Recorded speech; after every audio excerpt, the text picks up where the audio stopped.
By the way, I never went to the island. I never had the privilege of going to his island. And I did turn it down, but a lot of people in Palm Beach were invited to his island. Listen closely, because this story doesn't start with a lawsuit, it starts with silence. A silence so loud that an entire state is now dragging the federal government to court just to hear the truth. Because what happens when evidence exists, but no one is allowed to see it? What happens when 2 lives are lost, and the answers are locked away? That's exactly what's unfolding between the state of Minnesota and the administration of Donald Trump. And trust me, this gets deeper than you think. It all began during a massive federal operation known as Operation Metro Surge, where immigration agents flooded cities, carrying out raids that quickly turned controversial. Then came the shootings. First, Renee Good, shot during an encounter with a federal officer. Then just weeks later, Alex Preddy, a nurse whose death would spark outrage across the country. At first, officials claimed both incidents were justified, saying officers were facing dangerous threats. But then videos started surfacing. Eyewitness accounts began to tell a different story. And suddenly, the official version didn't quite match what people were seeing with their own eyes. Reuters now here, where it gets even more disturbing. Minnesota authorities tried to investigate. They asked for evidence, body cam footage, reports, anything. But according to state officials, they were denied, completely shut out, no access, no cooperation, nothing. The Guardian imagined that, a state trying to investigate deaths that happened on its own streets. And being told, you can't see the evidence. That's when everything changed. Because now Minnesota isn't just asking questions anymore. They're suing, taking the federal government to court, demanding access to the very evidence that could explain what really happened. App News and officials are saying this is something they've never seen before, an unprecedented refusal to cooperate, a system where one side controls the narrative and the other is left fighting just to uncover the truth. Meanwhile, families are still waiting, still grieving, still asking the same question. What really happened that day, and why won't anyone show the evidence? Because if the truth is clear, why hide it? Or better yet, what are they afraid people might see? This case is no longer just about 2 tragic deaths, it's about power, control, and whether justice can exist when the truth itself is locked away. And this is only the beginning, because in the next part, we're going to break down what the hidden evidence might actually contain, and the shocking claims that are starting to surface. Before you go, I want to hear from you. Drop your location in the comments. Where are you watching from, and tell me this. Do you think the truth is being protected or covered up? But what if I told you the evidence everyone is fighting over might already be telling a completely different story, not rumors, not opinions, actual footage, and the people who have seen parts of it are starting to speak. Because behind closed doors, there are reports that body camera videos don't fully match what federal officials first claimed. Moments that were described as life-threatening don't look as clear-cut when viewed frame by frame. And that's where everything begins to fall apart. Take the case of Alex Preddy. At first, the narrative was simple. Officers encountered a dangerous situation, and force was necessary.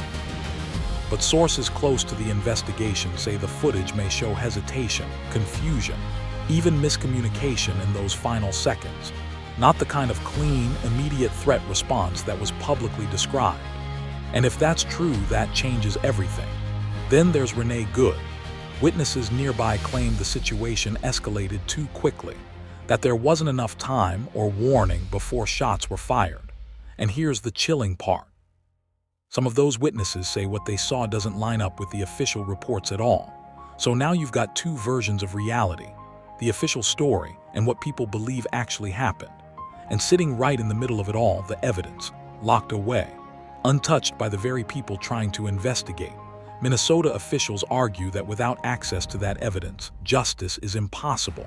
Because how do you verify the truth if one side controls all the proof? And this isn't just about transparency anymore.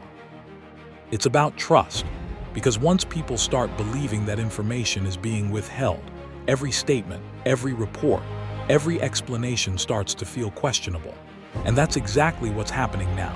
Public confidence is slipping, protests have started to grow, and pressure is building from all sides. Legal experts are even warning that this case could set a dangerous precedent. where federal agencies can operate within a state but don't have to answer to it. Think about that. Two people lose their lives and the state where it happened can't even access the full details. So now the courtroom becomes the battlefield. Because Minnesota isn't just asking anymore, they're demanding. Demanding footage, demanding reports, demanding the truth. And the federal pushing back hard, citing jurisdiction, authority, and control over federal investigations, which raises one terrifying question. What happens if the court sides with them? What if the evidence never gets released? Because if that door closes, it doesn't just affect this case, it affects every case after it. And suddenly this isn't just about Alex Preddy or Renee Good, it's about whether the truth can be kept out of reach permanently. And in the next part, we're diving into the courtroom itself, the arguments, the tension, and the moment everything could change. But before we go, I want you to be part of this.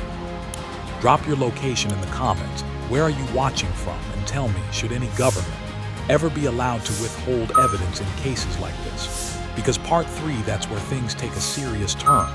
The courtroom was already tense, but no one expected it to feel like this. Because the moment Minnesota's legal team stood up, you could tell this wasn't just another case. This was a fight for control over the truth itself. Lawyers representing the state didn't hold back. They argued that what's happening here is bigger than jurisdiction, bigger than federal authority. They called it a dangerous wall of silence, a system where evidence exists, but is being kept out of reach from the very people responsible for justice inside the state. They made one thing clear: we are not asking for control, we are asking for access to body cam footage, access to internal reports, access to anything that could explain what really happened to Alex Preddy and Renee Good. Then came the response. Federal attorneys stood firm. They argued that releasing the evidence could interfere with ongoing federal investigations, that protocols must be followed, that authority cannot be compromised. But here, where the tension spiked, because the judge asked a simple question: if transparency strengthens trust, why resist it? And for a moment, silence filled the courtroom, not the kind of silence that's calm, the kind that makes everyone uncomfortable. Because no matter which side you're on, that question hits hard. Minnesota doubled down. They warned that denying access doesn't just delay justice, it damages it. That families are being forced to wait, not because answers don't exist, but because they're being withheld. And as the arguments went back and forth, you could feel it building. This wasn't just legal anymore, it was emotional, it was political, it was personal, because sitting behind all of this are real people, real families, still waiting, still grieving, still stuck between two powerful forces fighting over information. And then came the moment no one saw coming. The judge didn't rule immediately. Instead, they demanded a private review of the evidence, behind closed doors. No cameras, no public, just the court and the truth. And just like that, everything shifted, because now, at least one person in that courtroom is going to see what's been hidden. And depending on what they find, this entire case could change overnight. Now here, where it gets even deeper, because outside that courtroom, the public reaction is exploding. Protests are growing louder, people are demanding answers. And the story is spreading fast, not just across Minnesota, but across the entire country.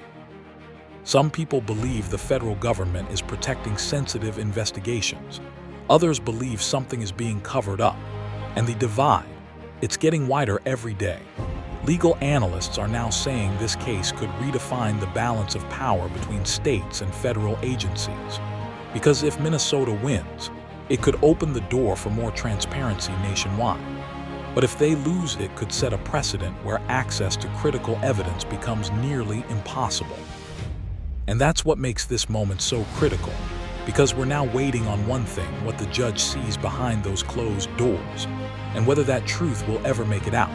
In the next part, we're going to break down what could happen next, the possible outcomes, and the one scenario that could shock everyone. But before you go, drop your location in the comments. Where are you watching from? And tell me, if you were that judge, would you release the evidence to the public or keep it sealed?